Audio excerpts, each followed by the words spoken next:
Ini adalah bahasa Arab 1, masih lagi dalam bab yang pertama, pada bahagian Al-Qawaid ataupun tata bahasa. Jadi untuk bahagian ini kita akan mempelajari tata bahasa Arab. Pertama sekali kita kena tahu tajuknya adalah Aqsamul Kalimatil Arabiyyah. Pembahagian perkataan bahasa Arab. Pembahagian perkataan Arab. Jadi perkataan Arab ini dibahagikan kepada 3 bahagian. Yang pertama sekali kita panggil al-ismu ataupun kata nama. Yang kedua kita panggil al-fi'lu, kata kerja. Dan yang ketiga kita panggil al-harfu, kata tugas. Al-ismu, al-fi'lu, al-harfu. Jadi kalau ditanya kepada kita berapa bahagian perkataan bahasa Arab itu, kalau kita buka surat khabar ke, kita buka Quran ke, kita nampak banyak perkataan. Tapi semua perkataan itu boleh kita bahagikan sama ada salah satu perkataan tu macam alhamdulillahirabbil alamin kan, kita boleh bahagikan satu ayat tu, dalam ayat tu satu surah Fatihah tu kita boleh bahagikan, dalam tu ada yang isim, ada yang fi'il dan ada juga yang harf. Harf itu kata tugas. Baik. Jadi kita nak kenal dulu apa itu al-ismu. Apa benda yang kata nama ni? Kata nama adalah kullu kalimatin tadullu ala. Semua perkataan yang menunjukkan manusia. Al-insanu. Jadi kalau kita jumpa perkataan tu, dia adalah berkaitan orang. Zahaba Muhammad ilal madrasah. Zahaba Muhammad ilal madrasah. Perkataan tu kita jumpa. Jadi kita nampak Muhammad dekat situ. Muhammad biasanya nama orang. Jadi Muhammad akan dikategorikan sebagai isim. Okey? Okey, itu maksud dia. Al-insanu. Contohnya perkataan itu dalam ayat yang kita jumpa tu ada perkataan al-ustaz, al-qamar. Mungkin nama orang lah kot qamar ni kan. Al-qamar. Al-qamar actually maksud dia bulan. Okey, yang kedua al-hayawan. Al-hayawan kalau kita jumpa perkataan itu ada nama binatang. Contohnya al-qittu, al-ghanam. Al-qittu kucing, al-ghanam maksud dia kambing. Al-jamad, nombor 3, kategori yang ketiga adalah al-jamad. Al-jamad maksud dia benda. Kalau ada benda dalam ayat tu, maknanya perkataan itu adalah isim. Contohnya al-kitab, buku, kita jumpa buku dalam tu. Al-qalam, pen, dia adalah isim. Dan yang keempat al-mujarrad. Al-mujarrad maknanya something yang abstract. Abstract yang kita tak nampak tapi benda tu ada. Contoh dia macam agama. Apa agama awak? Kita pun kata agama kita agama Islam. Jadi Islam tu mana? Jadi dia tak nampak. Dia adalah satu konsep di dalam diri kita ataupun satu idea. Al-Islam. Jadi Al-Islam adalah perkataan yang abstrak. Macam tu kan. Wahyu. Mana wahyu? Tak tahu wahyu kan. Jadi wahyu adalah satu idea, konsep. Okay, dia juga adalah sebagai, kita kategorikan sebagai apa tadi? Isim. Al-mujarrad. Okey, itu adalah isim. Kalau ada benda-benda ni kita kategorikan sebagai isim. Jadi selain daripada ni mungkin dalam Al-Quran kalau kita cari mungkin ada nama Allah. Jadi Allah juga termasuk dalam kategori isim lah. Isim. Alright. Seterusnya yadullu ala al-fi'lu. Fi'il tu apa pula? Fi'il kata kerja tu benda yadullu ala hadatsin muqtarinin bi zamanin. Okey, ni bi zamanin bukan bi zimanin bizamanin dengan masa. Okey. Sesuatu yang menunjukkan peristiwa hadas, peristiwa yang ataupun perkara yang diikat dengan masa. Diikat dengan masa. Fi'il dalam bahasa Arab sentiasa diikat dengan masa. Bahasa kita pun sama. Maksudnya kata kerja, Ali makan nasi. Makan itu dia ada kaitan dengan masa. Jadi dia akan timbul persoalan, dah makan ke, tengah makan ke, belum makan ke, akan makan ke, dia akan ada kaitan dengan masa. Okey. Jadi fi'il dekat sini dia sesuatu benda yang bila diikat dengan masa. Alright. Dan dia terbahagi wa yanqasimu ila thalathah. Terbahagi kepada 3. Yang pertama fi'lul madhi. Dalam bahasa Arab fi'il itu ada 3 jenis. Yang pertama fi'il madhi, al-fi'lul madhi. Yang kedua al-fi'lul mudhari' dan yang ketiga fi'lul amri. Okey. Jadi madhi adalah past tense, perkara yang dah berlaku. Al-fi'lul mudhari' adalah present and future. Mudhari' itu dua benda, iaitu present sekarang dan juga future yang akan datang. Kita akan gunakan fi'il mudhari'. Dan yang ketiga, kita akan fi'il dalam bahasa Arab ada fi'lul amr, iaitu perbuatan. Perbuatan arahan. Kata kerja yang menunjukkan arahan. Okey. Jadi itu tak pentinglah semua ni. Yang penting kita kenal bentuk dia, kan. Jadi biasanya fi'il madhi nombor satu ni bentuk dia macam ni: kataba, raja'a, jalasa. Contoh Ustaz tambah lagi dah ni. Qara'a. Jadi kalau kita jumpa macam tu, kita tahu dia adalah fi'il. Yang pertama sekali dia adalah fi'il. Tapi kalau orang tanya lagi, fi'il apa? Kalau bentuk macam ni biasanya fi'il madhi. Alright. Yang kedua, fi'il dalam bahasa Arab juga bentuknya begini: yaktubu, yarji'u, yajlisu. Bentuk yang macam-macam tu. Jadi kita jumpa bentuk macam tu, kita tahu dia adalah fi'il. Kalau kita jumpa dalam ayat, dia adalah bentuk fi'il. Tetapi kalau orang tanya lagi, fi'il apa? Kalau kita jumpa yaktubu ke, taktubu ke, aktubu ke, kita tahu ini adalah fi'il mudhari'. Bentuk bagi fi'il mudhari', present and future. Alright, and the last one, fi'lul amr. Dalam bahasa Arab ni special sikit. Ada fi'il yang menunjukkan arahan. Arahan. Dalam bahasa Inggeris, bahasa Melayu tak ada. Bahasa Inggeris dia hanya bagi kepada tiga, iaitu past, present, future. Okey, past, present, future. Tapi bahasa Arab dia bagi tiga. Madhi, mudhari' dan amr. Amr ni tak ada. Amr ni adalah fi'il yang apabila kita nak kita tulis fi'il itu, kita tahu ia berbentuk arahan. Kalau ada arahan dalam bahasa Melayu macam mana? Arahan kalau kita nak menunjukkan, kita nak tulis, tapi kita nak bagi tahu itu adalah arahan. Biasanya kita akan gunakan tanda seruan ke, sila makan nasi, kan kita kata, ataupun kita tulis makan nasi. Kalau kita nak tunjukkan itu arahan, kita biasanya guna tanda seru ke, kan? Menunjukkan itu serius, itu suruhan. Okey.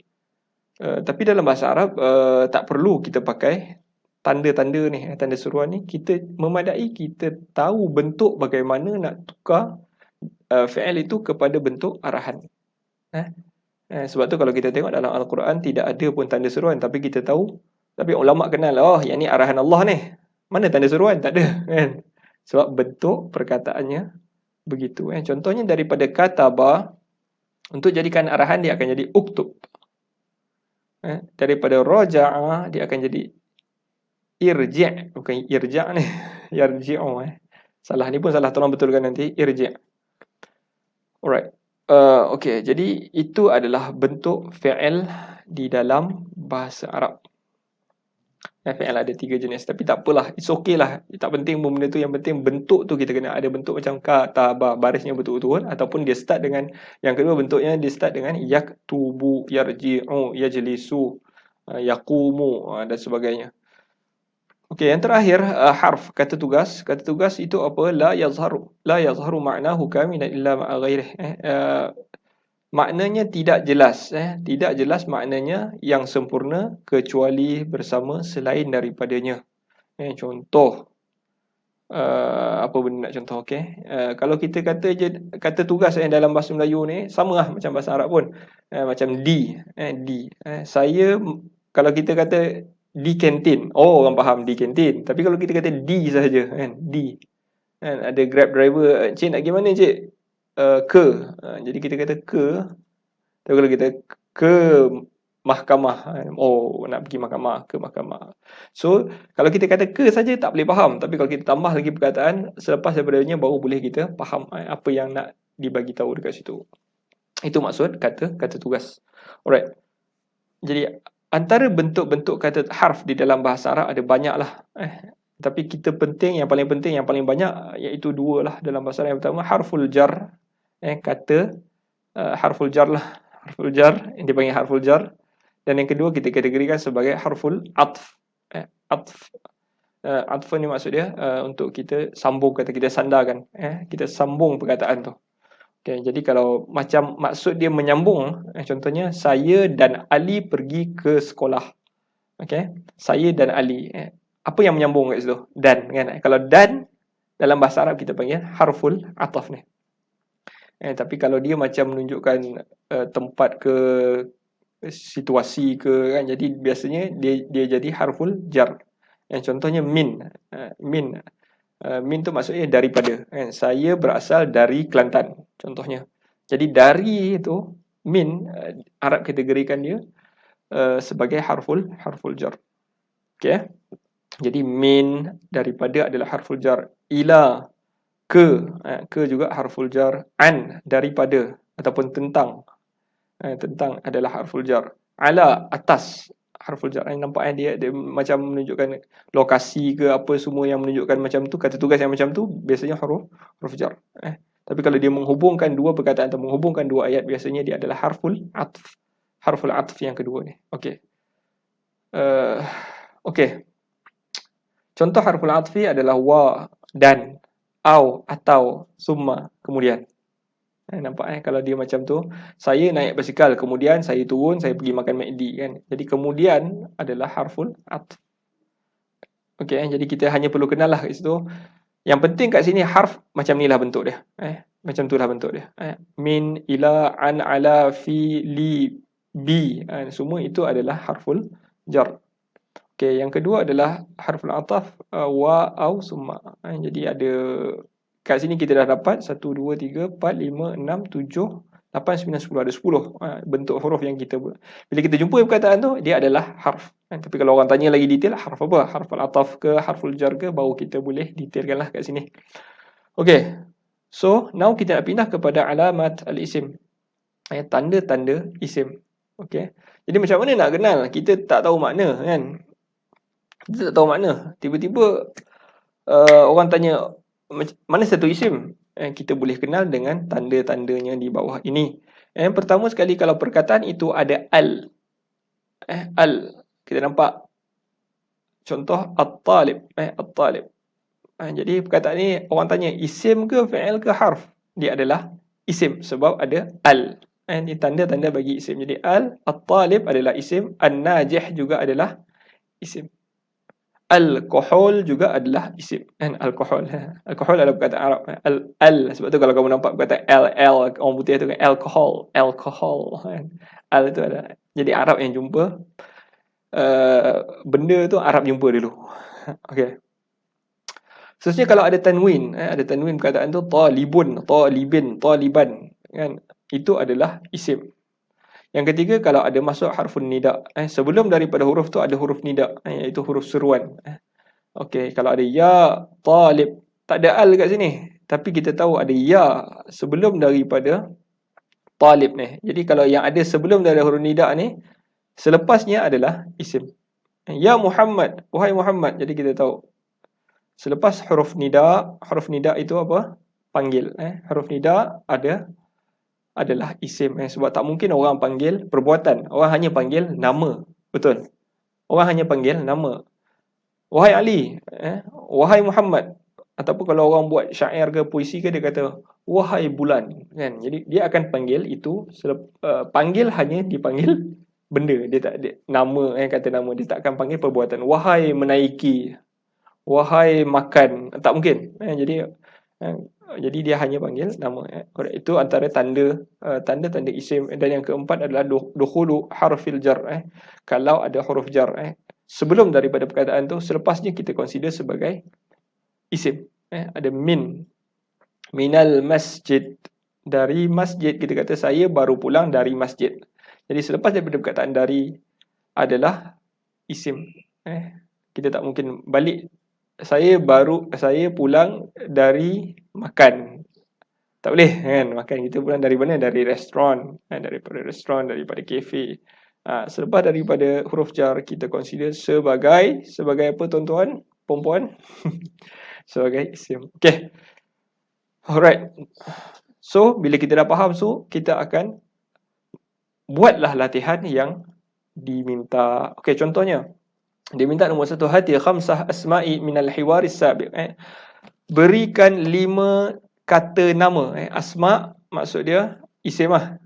Cuma asma' ni isim kat sini. Yang ni yang dia minta, berikan 5 isim. Cuma Arab ni bila dia tak boleh kata khamsah isim, tak boleh. Isim kalau kita kena pluralkan dia, pluralkan dia, itu jamakkan dia. Kalau satu isim, kalau banyak asma. Jadi kalau kita kata 5, kita kena kata asma. 5 asma minal hiwaris sabiq, daripada dialog yang sebelum ni. Berikan 5 daripada dialog sebelum ni. Jadi kalau kita tengok dialog ni, mana dialog? Jauh dialog ni. Okey. Berikan Ustaz 5 isim daripada dialog ni. Yang pertama senang, assalam. Sebab ada alif lam, betul Lagi apa lagi? Yang kita kenal Allah kan. Allah tadi juga Ustaz kata sebagai isim. Okey. Lagi? Ahlan, betul? Ahlan juga adalah isim sebab ada tanwin. Apa lagi yang kita kenal tadi? Sabahal khair. Mana? Al-khair juga adalah isim. Sahlan pun isim. Ahlan lagi isim. An-nur juga isim sebab ada alif lam. Ismi Syafiq. Syafiq juga adalah isim. Oh, ni dah banyak dah ni. Ana talibun isim. Jadidun isim. Al-kulliyah isim. Jadi banyaklah kat sini yang kalau kita belajar tanda-tanda tadi, banyaklah isim. Ismi juga isim, tapi mungkin kita tak nampak sangat. Yang ni kita nampak Afif, nama orang, isim. Aidan juga isim. Talibun isim. Jadidun isim. Anti pun isim, tapi tak apa, tak kenal. Salwa isim.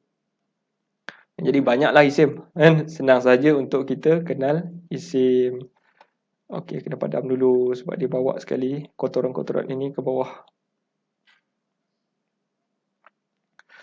Okey, now kita pindah latihan yang seterusnya. Ursum dairatan haulal ismi wa dha' khattan tahta ghairih. Bulatkan isim, dia kata bulatkan di sekeliling isim, haula tu sekeliling isim, wa dha' khattan, dan gariskan tahta ghairihi, dan gariskan selain daripada isim.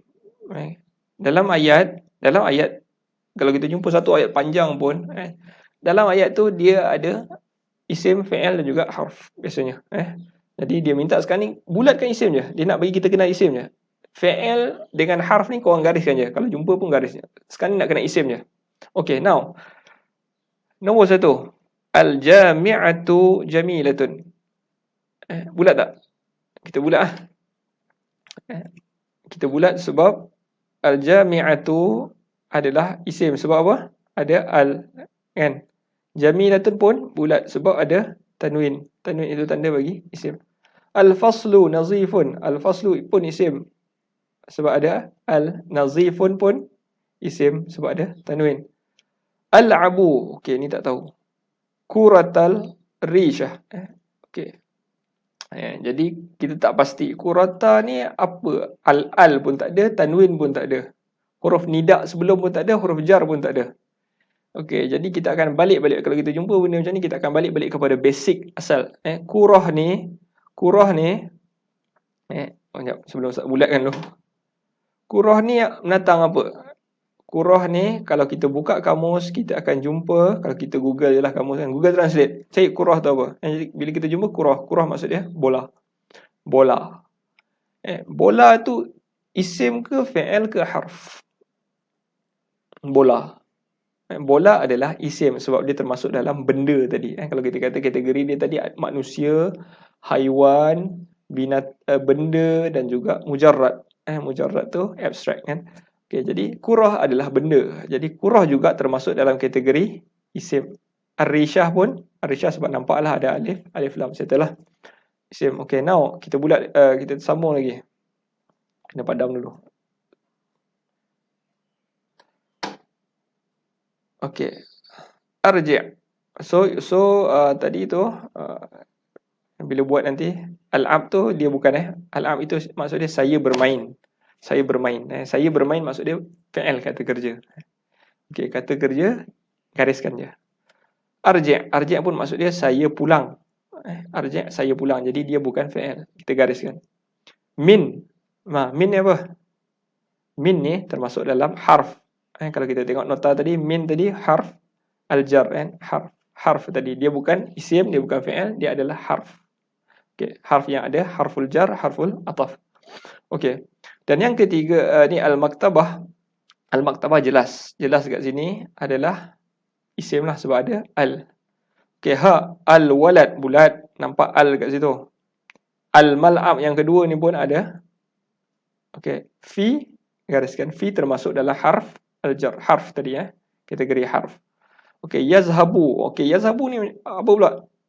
Yazhabu ni juga fi'il. Kalau kita belajar tadi, kalau kita belajar bentuk fi'il ada 3 kan. Kataba, yaktubu, uktub. Kan? Bentuk yazhabu ni macam apa? Macam yaktubu tadi kan, yazhabu. Jadi dia adalah fi'il. Zaidun nama orang. Lagipun ada tanwin kat situ kan. Zaid nama orang, jadi dia adalah isim. Ila bukan, ila termasuk harf. Melaka, Melaka. Ni Malaka ni Melaka Okey, Melaka. Melaka isim ke fi'il ke harf? Adalah isim. Jadi isim pun kita bulatkan. Melaka adalah negeri. Jadi negeri ni termasuk dalam kategori jamat, benda tadi. Benda maksudnya dia adalah benda lah. Dia bukan orang, dia bukan binatang, dia adalah benda lah. Tempat dan sebagainya. Okey, yang seterusnya.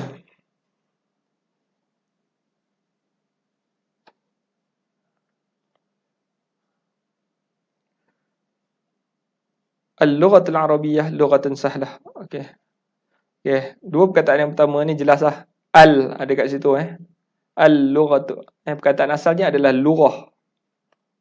Lughatun. Tapi bila kita masukkan al-lughah, dia akan jadi double lam kat situ. Al-lughah. Okey, jadi al-lughah, jelaslah al-lughah adalah isim. Al-arabiyyah pun isim, ada al dekat situ. Lughatun sahlah. Okey, yang ni ada tun dekat situ jadi isim. Sahlatun pun ada tun dekat situ, jadi semuanya adalah isim. Setelah latihan yang kedua.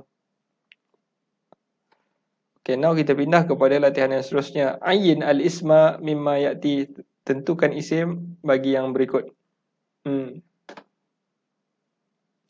Okey, nak kenal dulu. Baik, isim. Isim tadi ingat tak 4 tanda tadi? Yang pertama al, tanwin, ada harfun nida sebelum daripadanya, dan yang keempat ada harful jar, huruf jar. Okey, jadi dua tanda yang terakhir ni tak boleh sebab dia kalau dalam bentuk ayat baru kita nampak kan. Tapi kalau dia duduk seorang-seorang kita tak dapat nak teka. Jadi kita ada dua tanda lah yang kita tinggal tadi. Yang pertama kalau ada al, yang kedua ada tanwin. Jadi now kita pergi terus. Ahlan. Ahlan adalah isim, kita bulatkan dulu. Ni tak tahu. Ni tak tahu. Apa lagi? Tak tahu. Ni ada al. Bulatkan lagi, ni isim. Ada un, ada tanwin kat situ. Melaka tadi kita dah belajar kan, Melaka nama tempat. Kitabun ada un kat situ, jadi adalah apa ni, isim lah. Yadun pun isim. Saudiyatun pun ada un kat situ, jadi setelah. So other than this, macam mana kita nak kenal isim ke fi'il ke harf? Macam Ustaz cakap tadi, kita kena back to the basic. Back to the basic. Tajuk yang asal tadi, macam mana nak kenal? Kita kena kenal dari segi makna. Dari segi makna, baru kita boleh kategorikan dia, kan? Kalau kita tahu, kita cari-cari, maksud dia adalah makan ataupun minum, maksud dia. Jadi minum of course bukan isim lah. Minum adalah kata kerja. Jadi yang ni pun kita kena buka kamus lah. Sabah contohnya, kita buka kamus, kita jumpa maksud sabah adalah pagi. Isim ke fi'il ke harf? Fi'il ke? Kata kerja ke pagi? Bukan. Kata tugas ke? Bukan. Jadi kalau bukan dua-dua tu, dia adalah isim. Zahaba. Zahaba ni sebenarnya tak payah tengok pun, kita dah tahu bukan isim. Zahaba pattern dia macam fi'il. Kalau kita boleh ingat tadi, fi'il, pattern dia tadi kataba ataupun yaktubu ataupun uktub. Pattern yang mana satu yang diikut? Yang pertama tu kan, kataba, barisnya berterusan. Jadi zahaba. Jadi ini bukan isim.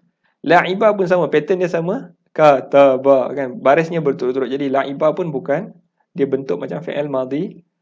Li ni kalau kita ikut tadi, yang macam ni dia adalah harf. Dia bukan isim. Malaysia of course lah, isim. Kata nama, terus dia bulatkan. Nama juga adalah pattern yang pertama macam zahaba juga. Nama juga bukan isim. Ya juga bukan isim. Ya tadi maksud dia wahai. Jadi dia termasuk kategori harf.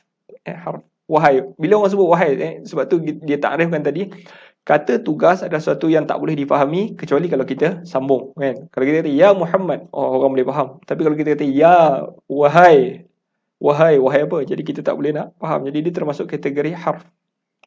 Au maksud dia atau. Sama kata tugas, dia bukan isim.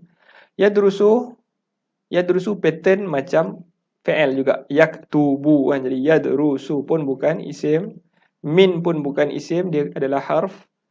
Ana ni tak tahu, kan? Ana ni kena tengok. Apa maksud ana? Ana kita dah belajar tadi. Ana maksud dia saya. Saya ni siapa?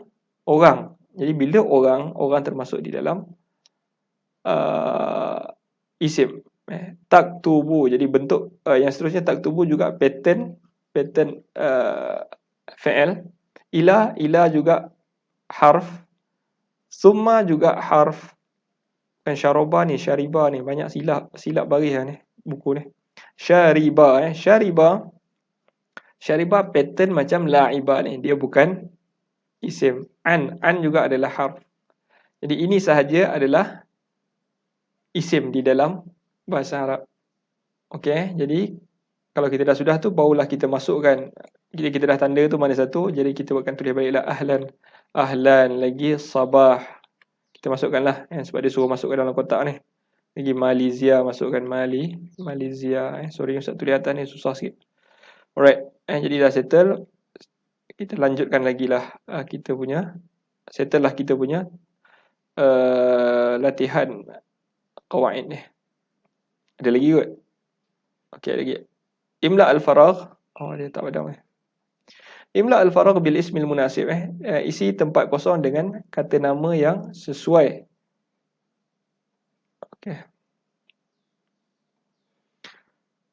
Okey, jadi kita letakkan isim. Dia bagi ini bentuk ayat ni, bentuk ayat. Jadi kita masukkan isim yang sesuai dengan perkataan ni. Jadi wasi'ah dekat sini maksud dia luas. Luas. Apa yang luas? At-tufah, Ustaz bagi maknalah tufah maksud dia apple. Apple, al-lughah al-arabiyah, bahasa Arab. Muhadirah adalah pensyarah. Pensyarah perempuan. Ar-risalah, message ataupun surat. Surat. Al-jami'ah adalah university. Okey. Apa yang luas? Takkan apple luas. University itu luas. Al-jami'atu wasi'ah. Lagi satu, kalau kita nak tahu sebenarnya Arab ni kalau bila nak buat perkataan, bila nak buat ayat, dia kena sama, kan? Jadi kita boleh tekalah mana yang sama, kan? Kalau ada ta marbutah, belakang pun ta marbutah jami'atu. Tapi kena logik lah. Ini pun ada ta marbutah. Surat, takkan surat itu luas, kan? Jami'atu. Katabat Salwa. Salwa menulis. Katabat itu tulis, menulis. Salwa menulis apa? Ar-risalah. Akulu. Okey. Akulu, saya makan. Akulu maksud dia saya makan. Makan apa? Apple. At-tufah. Afifah. Muhadirah. Nasyitah. Pensyarah. Afifah. Pensyarah yang nasyitah. Aktif. Nasyitah tu. Al-lughatul arabiyyah lughatun sahlatun. Bahasa Arab adalah bahasa yang mudah. Okay, settle. Jadi kat sini kat sini tepi ni ada makna. Saya tak ingat. Saya pun baru tengok buku ni. Alright. Jadi settle. Kita punya latihan. Kita sambung. Ada lagi tak? Okey, ni mungkin terakhir lah kot. Okey, ini adalah latihan kawan yang terakhir, iaitu rattib al-huruf al-atiyah litakuna kalimah. Yang ni sepatutnya bukan kat sini latihan ni. Ini sepatutnya latihan yang pertama tadi, kan. Maksudnya masa kita belajar teks tadi. Yang ni tak ada kaitan dengan qawaid sangat. Qawaid yang kita nak belajar hari ni adalah berkenaan isim, fi'il dan juga harf. Kita kena kenal dulu, kan. Kita kena kenal mana satu isim, mana satu fi'il, mana satu harf. Okey, tapi tak apalah, kita buat je lah sebab dah ada dalam buku ni. Jadi nombor 1, susun huruf supaya jadi satu perkataan. Apa perkataan ni? Siapa tahu? Dia start dengan sad. Apa dia? Sabahun. Betul? Sad, ba, alif, ha, sabah. Yang ni apa benda ni? Mal'ab. Perkataannya adalah mim, lam, ain dengan ba. Mal'ab. Sambungkan. Mal'ab. Yang ni mat'am. mim, ta, ain, mim, mat'am. Yang ni adalah kitab, kitabun. Okey, kitabun. Yang ni apa? Salamah. Salamah. Alright. Settle. Sabar dah ulang balik. Okey, habislah tajuk qawaid dan kita akan masuk pada bahagian yang terakhir iaitu al-munawwa'at. Nawa'at ni Ustaz sentuh sikitlah. Al-munawwa'at. Al-munawwa'at terbahagi kepada ke tak payah. Kita sambung video yang seterusnya lah nanti. Baik. Assalamualaikum.